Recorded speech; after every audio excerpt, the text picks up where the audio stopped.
मिरजेतील कृष्णा नदी आता इशारा पातळीकडे वाटचाल सुरू आहे। आपण आता पाहू शकता, आपण मिरजेतील आता कृष्णा नदीच्या तीरावर आहोत। या ठिकाणी असणाऱ्या स्मशानभूमीत आता हे पाणी हळूहळू शिरायला सुरुवात झालेलं आहे। एकंदरीत पाहिलं तर या परिसरामध्ये पडत असणारा पाऊस आणि चांदोली आणि कोयना धरणातून होत असलेला सतत पाण्याचा विसर्ग यामुळे या ठिकाणी आपण पाहू शकता मिरजेतील स्मशानभूमीमध्ये आता पाणी शिरायला सुरुवात झालेली आहे। हे आपण पाहू शकता, हा मिरजेतील कृष्णा नदीवरील ब्रिज आहे आणि या दुसऱ्या बाजूला आपण पाहिलं, मी कॅमेरामॅनला सांगतो, दुसऱ्या बाजूला आपण दाखवलं तर या ठिकाणी माने आणि कुर्णे यांची वस्ती आहे। या ठिकाणी 10 ते 20 घरं आणि नागरिक या ठिकाणी कुटुंबासहित या ठिकाणी राहतात। या ठिकाणी त्यांची शेती जनावरं आहेत। या ठिकाणी आता वर 50 ते 60 जनावरं या ठिकाणी वर आहेत। आता पाणी हळूहळू वाढत असल्यामुळं या ठिकाणी जनावरं कसं बाहेर काढणार हा मोठा प्रश्न आहे।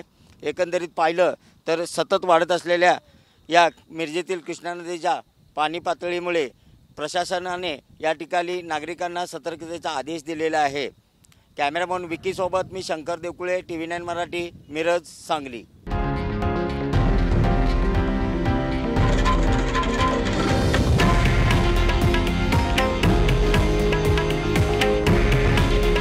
हे आहे देशातील नंबर 1 न्यूज नेटवर्क आणि आपण पाहत आहात TV9 मराठी। काळजी तुमची, हित महाराष्ट्राचं।